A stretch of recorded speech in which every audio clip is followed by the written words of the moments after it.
안녕하세요. 백두산 금융연구소의 백두산입니다. 7월 18일 월요일 아침 9시 4분입니다. 미국 증시 이야기하기 전에 좀 먼저 당부드리고 싶은 이야기가 있는데요. 요즘 증시가 전반적으로 어떤 하방 경직성을 보이고 약간 추세 전환을 시도하려고 하고 있습니다. 지금 제가 이야기하는 추세 전환이라는 거는 중장기적인 하락 추세가 끝나고 대세 상승의 시작이다가 아니고 단기적인 측면에서요. 단기적인 측면에서 단기 상승 추세로 전환되려고 하는 그런 모습을 보이고 있다고요. 그런 것들의 특징이 뭐냐? 코스피가 둥근 바닥형 만들고 있다는 거. 코스닥 시장 같은 경우는 뭐 단기적으로 쌍바닥이라고 이야기할 수 있는 뭐 그런 조건들, 엄밀히 따지면 쌍바닥은 아니지만 그런 모습들이 나타나고 있고, 미국 증시 같은 경우는 다중바닥형을 만들어내려고 하고 있단 말입니다. 물론 아직까지 이런 패턴이 완전히 완성됐다라고 할 수는 없는 자리예요. 근데 이제 이런 걸 보면, 이런 신호들이 나왔으면 이제 주식 매수 베팅 혹은 뭐 지수 상승 베팅을 해볼 수 있는 거예요. 그런 게 합리적인 거예요. 지금 금리 인상기에 뭐 이런 악재가 가득한데 뭐 스태그플레이션 우려에 무슨 상승 베팅이냐, 그렇게 생각하기만은 어려울 수도 있습니다. 증시가 올라가겠다고 지금 바닥을 하방 경직성을 만들었기 때문에 상승 베팅을 해볼 만한 이유, 지수 상승 베팅, 주식 베팅 해볼 만한 자리라고 저는 생각을 하긴 하거든요. 그러니까 주식 상승을 보시는 분들이 나름의 합리적인 이유를 갖고 있는 거예요. 이거 버티고 있지 않냐 시장이, 그러니까 위로 갈 수도 있다. 저는 그분들 생각이 이해가 됩니다. 물론 이제 한편으로 하방 보시는 분들 입장에서도 지금 이 중장기적으로 하락 추세 이어지고 있는데 무슨 주식 상승 베팅이냐, 그것도 이해가 되긴 되거든요. 물론 저는 계속 이제 하방을 보는 입장이에요. 기술적인 것뿐만이 아니고 여기저기 이슈적인 거를 고려해 보면은 아직 시장은 더 빠져야 된다라는 입장이고, 뭐 강달러라든가 이런 거 생각하면 시장이 지금 반등하는 게 온전한 대세 상승으로의 추세 전환을 시도하는 거라기보다는 어떤 단기적인 기술적 상승을 할 것일 가능성이 높기 때문에 저 같은 경우는 일단 계속 하방을 보는 게 맞긴 맞다라고 보는데요. 그래서 계속 그렇게 이야기를 해드리고 있는데, 근데 아무튼 어디까지나 의견이죠, 그죠? 확인되지 않은 의견입니다. 단기적으로는 분명히 시장이 바닥을 만들려고 하고 있는 거고 안 빠지고 있는 거예요. 그러니까 지금 상황에서는 아직까지 모르는 겁니다. 상승을 주장하시는 분들이 오를 수도 있는 거고요. 아니면 제가 오를 수도 있는 거고, 지금 상황에서는 알 수가 없는 구간이란 말이죠. 그러니까 상승 베팅 하시는 분들도 합리적인 이유를 갖고 있는 거고, 하방 베팅 하시는 분들도 이 나름의 합리적인 이유를 갖고 있는 거죠. 둘 다 그런 이야기들을 할 수 있는 그런 자리예요. 방향성에 대한 논란이 매우 자연스러운 자리란 말입니다. 근데 이제 이런 상황에서 중요한 거는 뭐냐, 이제 버티지 말라는 거예요. 분명히 이제 어딘가 둘 중 하나는 틀리게 되겠죠. 위로 올라가거나 시장이 아래로 내려가거나 하면서 둘 중 한쪽은 틀리게 될 겁니다. 틀렸을 때 그거 빨리빨리 받아들이고 버티지 않으셔야 된다라는 점을 제일 먼저 좀 강조를 해드리고 싶어요. 상승 보시는 분들 입장에서는 최소한 여기 지금 미국 증시가 여기 전저점 6월 중순에 만들었던 이 전저점 자리를 기준으로 해서 움직이고 있잖아요. 그러니까 이 자리가 붕괴되면은 더 이상 상승을 볼 만한 기술적인 근거가 아예 없어지는 거기 때문에 저런 점들 잘 보셔야 되겠고요. 뭐 하방을 보시는 분들이라면은 그래도 좀 기준이 좀 많이 있긴 합니다. 왜냐하면 올해는 하락 추세였기 때문에 이런 식으로 뭐 하락 추세선을 그어 보면은 제법 많이 버틸 수 있는 여지가 있어서 버틸 수 있긴 있는데, 근데 아무튼 하방 보시는 분들께 중요한 거는 본인의 평단가죠, 그죠? 본인의 평단가. 본인의 평단가 이상으로 막 너무 지나치게 증시가 반등을 하거나 그렇게 해서 계좌에 너무 심각한 손실이 난다. 그거는 좀 버티면 안 된다라는 생각입니다. 어느 정도 이제 물론 시장의 흐름이 가장 중요해요. 내 계좌의 수익률이나 혹은 손해가 몇 프로 찍혀 있든지 간에 시장의 흐름이 더 중요하다라고 볼 수도 있지만, 근데 아무튼 이 너무 손해가 커지면은 심리적으로도 힘들고 올바른 투자가 힘들어지기 때문에 개인적으로 어쨌든 하방 보시는 분들 본인의 매수 평단가를 기준으로 해서 어떤 시장에 대한 대응을 좀 하셨으면 좋겠다라는 거예요. 너무 맹목적으로 버티시는 거는 좀 경계하셨으면 좋겠다라는 이야기 일단 좀 드리고 싶습니다. 심리적인 이야기를 좀 먼저 좀 드린 것 같고요. 미국 증시 이야기 금요일 날 그 이야기를 좀 해보도록 할게요. 일단 원웨이 상승을 했죠. 아주 강력한 매수세를 보여준 거예요. 갭 상승 출발해서 이 갭 상승한 거를 이 갭 상승한 거를 갭을 메우지 않고 하루 종일 강한 매수세가 나와서 하루 종일 올랐다라는 거죠. 그래서 원웨이 상승을 했어요. 당연히 전 종목 다 올랐을 거고요. 상승 종목수 훨씬 많겠죠. 이런 모습들 보였습니다. 이렇게 상승을 한 데에는 재료가 있었습니다. 일단은 금요일날 밤에 나온 지표들을 살펴봐야 되는데, 소매 판매 지표가 잘 나왔다라는 거죠. 소매 판매가 잘 나왔다라는 게 사실 지금 상황에서 호재로 인식될 수도 있는 거고 악재로 인식될 수도 있긴 한 건데, 어젯밤 같은 경우는 이걸 이제 호재로 인식을 했습니다. 여기다 대고 이걸 호재로 인식하다니 저건 말도 안 되는 사기야 라고 이야기할 수만은 없는 거고, 아무튼 시장이 인식하기 나름이지 않겠습니까? 그러니까 이미 저 지표가 나오기 전부터 나스닥 같은 경우는 강한 하방 경직성을 보이고 반등을 하려고 마음 먹어 있는 상태이기 때문에, 솔직히 지표가 어떻게 나왔던 간 저거는 저는 호재로 시장이 인식을 할 거다라는 생각을 좀 약간 하긴 했는데, 아무튼 실제로 저게 이제 호재로 인식이 되긴 했네요. 그죠? 그러니까 지금 상황에선 어떤 지표가 나오나 시장은 좀 좋게 해석할 가능성이 좀 높긴 높았다는 거. 다중바닥형, 하방경직성 보이고 있으니까 어떤 핑계를 대서라도 일단 증시는 상승하려고 하긴 할 거다라는 생각을 제가 머릿속에 갖고 시장을 봤다라는 거죠. 엄밀히 따지면은 그저 악재일 수도 있어요. 왜냐? 지금 저 소매 판매가 좋게 나온다라는 이야기는 뭡니까? 미국 경제가 튼튼하다라는 인식이 될 수 있고요. 미국 경제가 튼튼하다라면은 앞으로 금리 인상 속도가 더욱더 빨라질 수 있다는 긴축 우려로 번질 수 있기 때문에 악재로 될 수도 있는 거예요. 근데 이제 어젯밤 금요일 밤 미국 같은 경우는 저 지표가 좋게 나왔다라는 걸 단순히 호재로 인식했는데, 이렇게 된 이유는 뭐겠습니까? 지금까지 경기 침체 우려가 시장을 지배하고 있었죠. 그러니까 저 봐라, 소매지표 판매 잘 나왔네, 경기 침체 우려는 무슨, 경기는 계속 좋을 거야 라는 쪽으로 이제 이렇게만 해석을 하고 말았다는 거죠. 이로 인해서 긴축이 어떻게 될 거니 일단 생각하지 않았다라는 거. 아무튼 그래서 호재로 인식을 했다, 이렇게 보시면 되겠습니다. 저 지표가 잘 나오니까 아무래도 전통적인 기업들이 그죠, 좀 잘 나갔어요. 그래서 S&P의 상승률이 나스닥에 비해서 미세하게 더 높긴 높았죠. 예. 그래서 지난주에 전반적으로 이 물 말아먹던 S&P가 조금 더 강하게 회복을 하면서 금요일날 시장이 마감이 됐다라는 거를 우리가 볼 수 있을 거고요. 그리고 참 한 가지가 더 있긴 했죠. 이게 평상시에는 사실 별로 안 중요할 수 있는데 요즘에는 좀 중요합니다. 미시간 5년 기대 인플레이션 뭐 이런 지표가 나왔거든요. 그러니까 미시간에서 나온 뭐 요러한 지표들이 있어요. 뭐 기대 인플레이션 지표들이 나왔는데, 이런 지표들이 너무나 뭐 서프라이즈하지 않고 적당한 값이 나왔다라는 겁니다. 이런 지표들도 좀 어느 정도 좀 시장에 안정을 좀 주긴 줬죠. 그러니까 지난주 있었던 일들을 우리가 한번 생각을 해봐야 되는데, 지난주에 있었던 일들이 CPI와 PPI가 발표가 됐는데 각각 엄청나게 높은 숫자가 나오면서 인플레 우려가 다시 한번 나왔단 말이에요.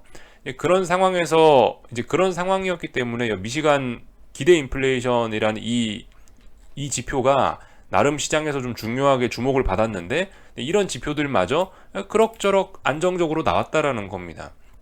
그러니까 시장은 긴축 우려가 완화됐다라고 하면서, 더군다나 리테일 세일즈라는 소매 판매라는 지표조차 좋게 나오니까 일단 호재로 시장을 인식을 하면서 어제 원웨이 상승, 금요일날 원웨이 상승을 했다라고 일단 이렇게 보고 있어요. 이 지표 관련해서 조금만 좀 더 이야기를 좀 하고 넘어갈까 하는데요. 앞으로 여러분들이 좀 잘 보셔야 되는 지표들이 있어요. 지금 일단 소매 판매 지표는 지나갔으니까, 소매 판매하고 미시간 기대 인플레 지표는 일단 지나갔으니까 그건 일단 그만 이야기하고, 이번 주 같은 경우 경제 지표들이 좀 또 발표가 되겠죠. 이번 주에도 어김없이요.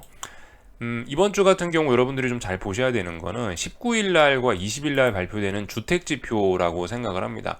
제가 주택에 관련된 이야기를 잘 하지 않는데 왜 갑자기 주택 지표 이야기를 꺼내느냐, 여기 19일 날 나와 있는 주택 지표, 빌딩 퍼밋을 비롯한 여러 가지 지표들입니다.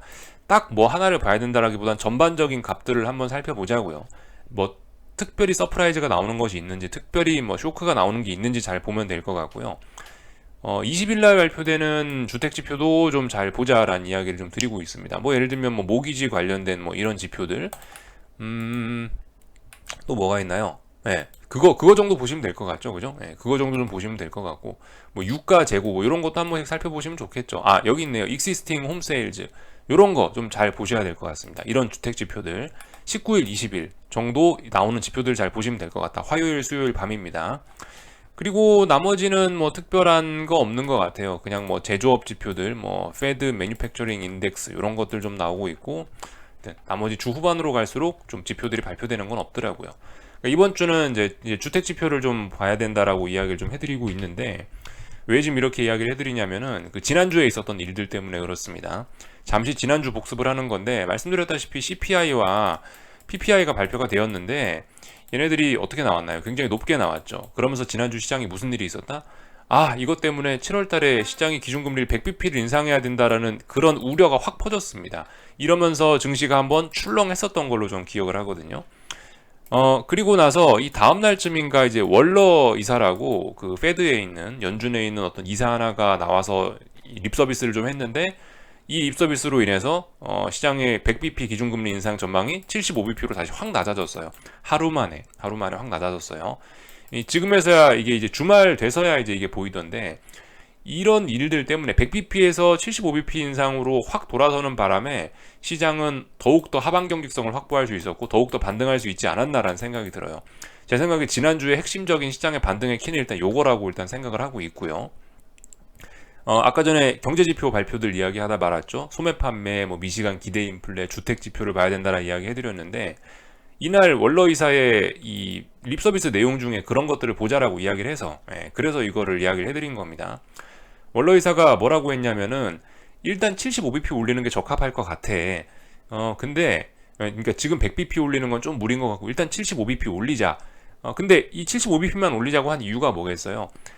분명히 인플레는 심각한데 지금 100bp를 올렸을 경우 미국 경기가 침체로 돌아설 수 있지 않을까라는 우려가 깔려 있기 때문에 일단 75bp라고 이야기를 한 거예요. 근데 이런 점이 시장의 투자자들에게 어떤 안정감을 줬겠죠. 안심을 하게 만들었겠죠.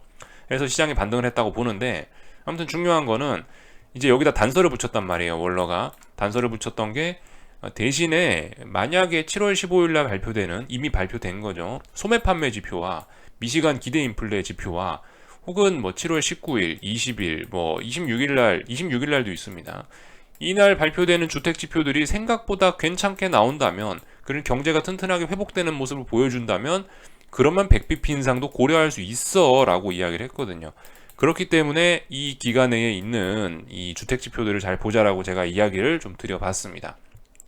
그러니까 지금 상황에서 이렇게 밑밥이 깔려있는 상황에서 100bp 인상할 수도 있어라는 밑밥이 깔려있는 상황에서 이 금요일날 발표된 주택지표가 좋게 나왔잖아요. 좋게 나온 게 일단 단기적으로 호재로 받아들여지는 게 뭐 맞긴 맞다라고 보는데 근데 이제 마냥 호재라고 지표가 좋게 나왔다고 시장이 상승하는 게 이게 맞냐라는 생각을 좀 해보긴 해봐야 된다라는 거죠. 저 지표가 잘 나왔다는 게 조만간 100bp 인상으로 오히려 이게 독이 되어서 시장으로 돌아올 수도 있다라는 점을 생각해봐야 된다라고요. 그래서 이런 이야기를 좀 드려봤습니다. 그죠? 이야기가 좀 여기 정말 이것저것 좀 섞여가지고 좀 이야기 복잡하실 수도 있는데 하여튼 지난주 핵심적인 내용을 좀 정리했다라고 생각해요. 100bp 인상에서 75bp 인상으로 이 금리 인상 전망이 확 낮아지면서 시장이 좀 안도했다. 그로 인해서 하방 경직성이 강화됐고 지금 반등을 하고 있다라고 일단 저는 그렇게 보고 있는 상황입니다. 전반적으로 한번 쭉 내용을 살펴봤고요. 이슈들 살펴보고 있으니까 기술적 이야기 조금만 이따 하고 기사들 좀 보자면요. 주말 동안에 일단 이런 뉴스가 있었어요. 백악관과 사우디가 원유 증산을 합의했다라고 합니다. 그래서 조만간 중대 발표를 하긴 한다라고 하는데요. 아직 중대 발표가 나지 않았죠. 그래서 그런지 일단 국제유가는 조용히 특별한 반응이 없습니다. 95달러 부근에서 지지력 테스트를 계속 이어나가고 있는 상황입니다. 그래서 이런 부분 좀 잘 봐야 될 것 같고요. 네, 그리고 특별히 언급할 만한 거 없는 것 같고, 그 달러 강세가 지금 계속 중요하다라고 말씀드리고 있거든요. 달러 강세 때문에 전 세계 신흥국들 수십 군데가 디폴트 위기에 빠지고 있다, 어쩌고저쩌고 하고 있는데, 이런 기사를 보면서 여러분들이 좀 신경을 쓰셔야 되는 거는, 야, 봐라, 터키, 아르헨티나, 무슨 나라들이 디폴트에 빠지니까 이거 세계적인 금융위기로 간다. 이렇게 해석하기는 조금 무리가 있는 세계라고요. 예전에와는 좀 다르게 지금은 전 세계적으로 GDP가 너무 커져가지고 아르헨티나니 터키니 이런 나라들이 일부 문제가 좀 난다라고 해도 이게 찻잔 속의 태풍에 그칠 가능성이 좀 높거든요. 그러니까 야 봐라 저런 나라들이 디폴트 났는데 이거 금융위기가 난다 이런 논리는 조금 위험할 수도 있다라는 거예요. 얘네가 예전 같으면 이게 금융시장이 약간 후진적일 때는 이게 전 세계로 연결이 돼 있어 갖고 금방 위기가 전이가 되었는데 다른 나라로. 근데 지금 같은 경우는 그렇지 않다고요. 지금 같은 경우는 이 금융시장이 조금 좀 그래도 선진화돼 가지고 이런 위험한 나라들에는 애초에 대출조차 잘 해주지 않고 그렇기 때문에 이 찻잔 속에 그냥 태풍이 될 가능성이 있고 제가 봤을 땐 중요한 건 그거죠. 일단 얘네 기존에 문제가 많은 친구들은 이 전 세계와의 연결망을 이미 끊어놔서 별 문제가 없는데 아직까지 그 괜찮다라고 생각한 친구들은 연결돼 있잖아요. 예를 들면 이탈리아, 뭐 중국, 뭐 미국 이런 나라들 같은 경우 혹은 뭐 한국도 포함입니다. 이런 나라들 같은 경우에는 이 서로 일단 엮여 있단 말이에요. 그 자기네들끼리는 신용도가 괜찮기 때문에 이렇게 묶여 있거든요. 이 내부에서 무슨 일이 터지면 이제 이건 이제 금방금방 전이가 되고 서로 박살 나는 겁니다. 이런 걸 좀 잘 봐야 되겠어요. 지금 아시아의 뭐 스리랑카니 터키니 이런 거는 솔직히 그다지 신경 안 그다지 신경 안 쓰셔도 괜찮을 것 같습니다. 하여튼 달러 강세로 인해서 신흥국들이 제일 먼저 자빠지고 있다. 이런 거 보시면 그래도 한국이 비교적 건전한 나라구나라는 거를 눈치챌 수가 있겠죠. 예. 이 정도 이야기를 좀 드려봤고, 네, 제가 조금 전에 이야기해드린 내용이 여기 기사에 나와 있습니다. 그 지난주에 있었던 일이죠. 0.75 금리 인상에서 뭐 1% 전보 점프 확률이 하락했다라고. 요게 제 생각엔 시장의 반등에 크게 영향을 미친 것 같다라고 생각을 합니다. 여기 나와 있어요.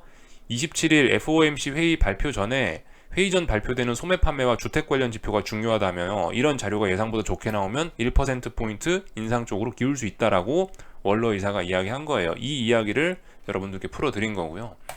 지난주에 이 증시 반등, 지금 와서야 생각되는 건데, 뭐 이런 이야기들, 증시 안정 펀드, 뭐 이런 이야기를 꺼내는 것도 증시의 하방 경직성 혹은 반등에 어느 정도 좀 재료가 되긴 됐겠죠. 이런 점들 생각해 보시면 되겠습니다.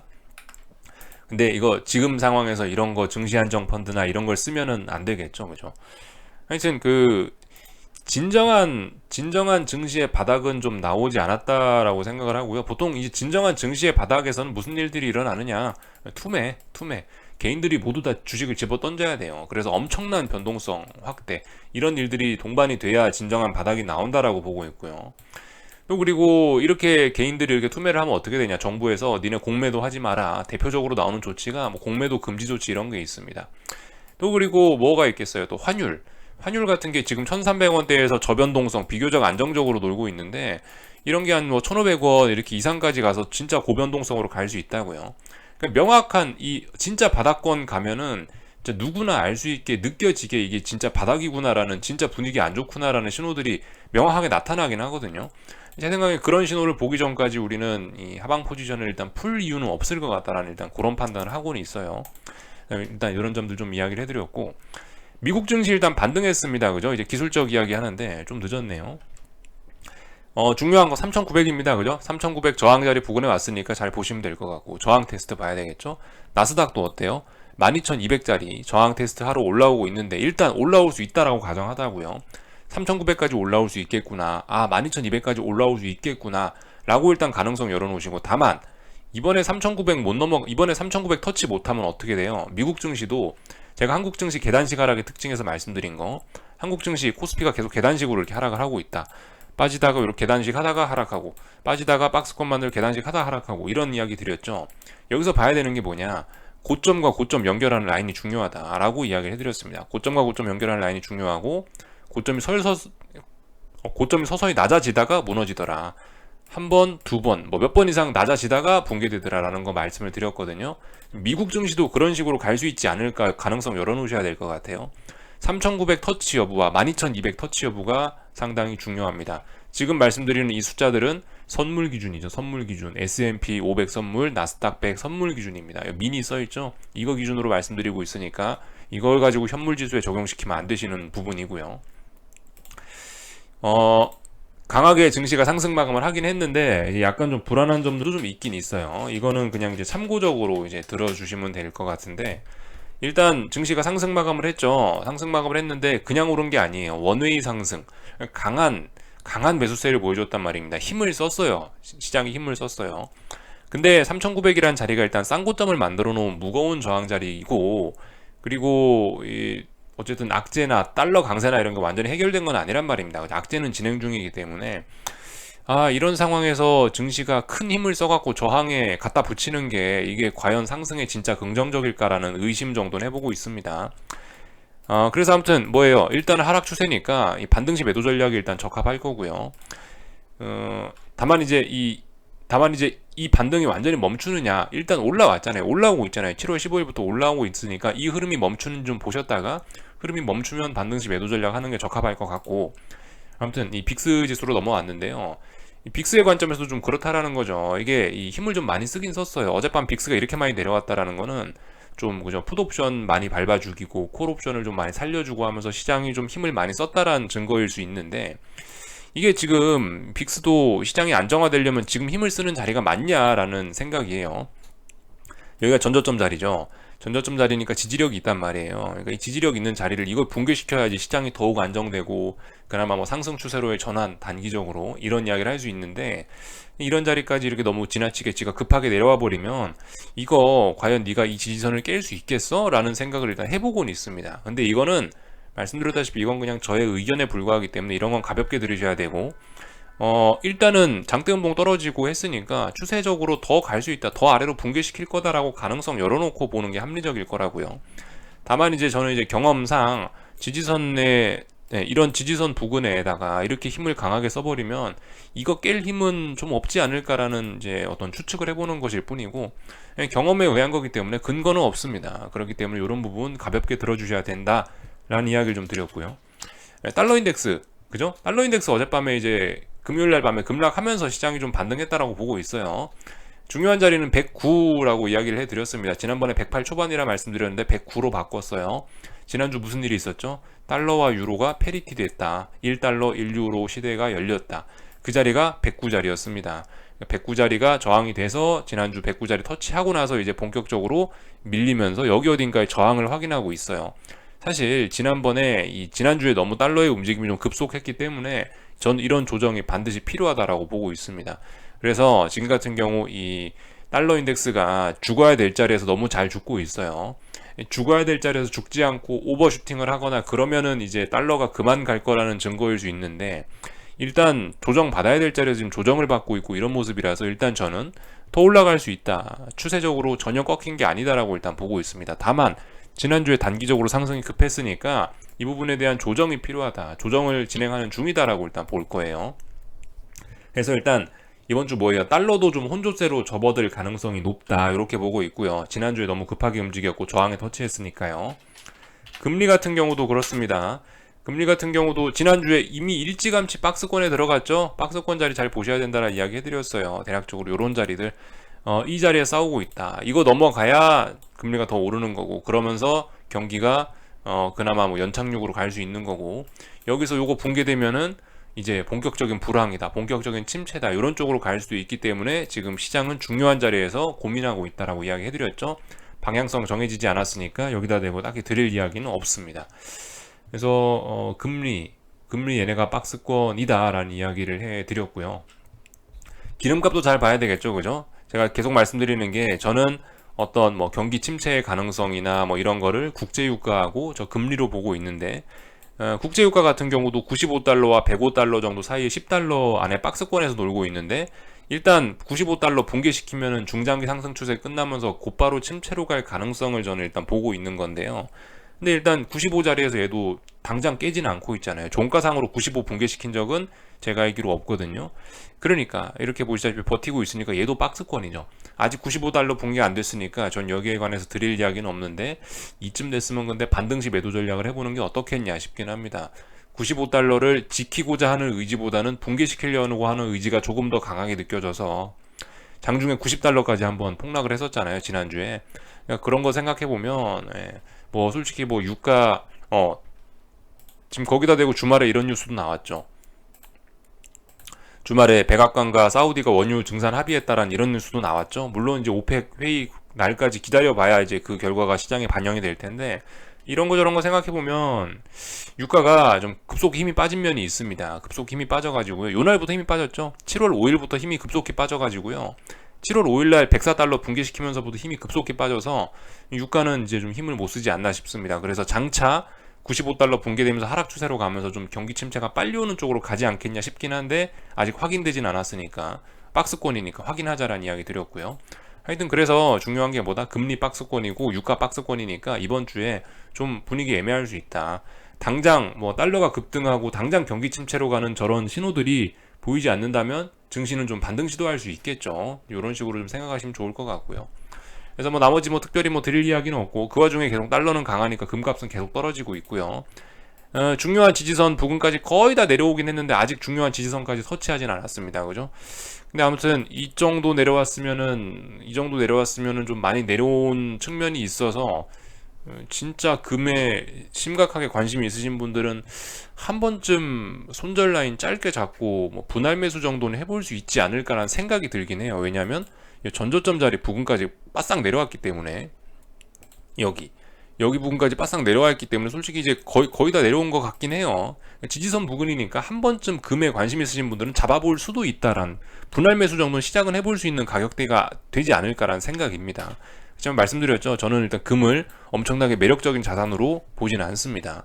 다만 이제 기술적인 측면에서 바닥 잡는 연습, 변곡 잡는 연습을 하자라는 측면에서 이런 이야기 드리는 거니까 참고해 주셨으면 좋겠고, 금요일 날 밤 이제 한국 증시 간단하게 이야기할 건데요. 이 반도체 지수 같은 거 많이 올랐죠. 그죠? 금요일 날 밤에 원웨이로 올랐으니까 반도체 지수 한 3% 올랐으니까 삼성전자 2% 3% 오르는 거 자연스럽다고요. 중요한 라인 돌파 한착 했으니까 그래도 이제 좀 박스권이 아니고 좀 탄력적으로 올라올 수 있다라고 봐줘야 됩니다. 그죠? 탄력적으로 올라올 수 있다고 봐주면 한국 증시는 하락하겠어요? 반등하겠죠. 여기 312자리가 중요한 저항이었는데 오늘 312자리 저항 테스트를 할 겁니다. 9시 반이니까 지금 저기다 대고 뭐라 할 말은 없고 막판까지 봐야 되겠죠. 저거 오늘 장중에 다시 312, 313에서 밀릴 수 있는 거예요. 오늘 저거 잘 보시고 만약에 하방 포지션 보시는 분들 내가 평단가가 선물 312자리다. 그러시면은 좀 위험 관리를 좀 하시든가 하셔야 되겠죠. 만약에 저렇게 돌파 한착 한다면요. 그렇게 관리해 나가시면서 이제 수익을 누적시키면 될 것 같다라는 이야기 드리고 있습니다. 저 위에서 잡으신 분들은 고민할 게 없다라고 생각하고요. 최근에 잡으신 분들이 문제죠. 그런 분들은 분명히 위험 관리 하셔야 됩니다. 아무것도 안 하시면 안 돼요. 그냥 막연히 아래로 가겠지라 생각하면서 버티는 거는 좀 그건 바람직하지 않은 것 같습니다. 시장에 맞춰서 좀 액티브하게 대응해 주셨으면 좋겠고, 내 매수 평단가 부근에서 놀고 있으면 좀 액티브하게 관리해 주셨으면 좋겠고요. 원달러 환율 같은 경우는 뭐 오늘 12원 내려오고 있습니다. 이게 확실히 움직임이 커요. 금요일 날에는 19원 올랐는데 오늘은 12원 떨어지고 있습니다. 이런 거 보면서 착각하시면 안 되겠죠. 와, 원달러 환율이 하루에 20원 오르니까 대세 상승이야. 아, 오늘은 12원 떨어졌으니까 대세 폭락이야가 아닙니다. 그죠? 그냥 변동성이 커진 거니까 하루에 20원, 10원 움직이는 게 자연스러운 일이고, 중요한 건 뭐다? 이 추세만 보시면 되겠습니다. 시장의 변동성이 커졌다고 여기에 내 마음도 들썩들썩할 게 아니고, 그냥 5일선이 어디에 있나, 뭐 이런 기술적인 지표들은 어떻게 가고 있나, 볼린저 밴드는 어디 있나, 그냥 평상시처럼 그렇게 보시면 되는 거예요. 그래서 아무튼 원달러 환율은 잘 올라가고 있습니다. 뭐 물론 모르죠. 이번 주에 조정이 좀 원달러 환율에 조정이 나올 수도 있는데, 아무튼 뭐 그게 추세적으로 그다지 큰 영향을 미칠 것 같지는 않고 그렇습니다. 그래서 하여튼 요까지 좀 이야기를 좀 해봤습니다. 궁금한 거는 리플 남겨주시고요. 오늘 저녁에 뵙도록 하겠습니다. 여기서 마치겠습니다.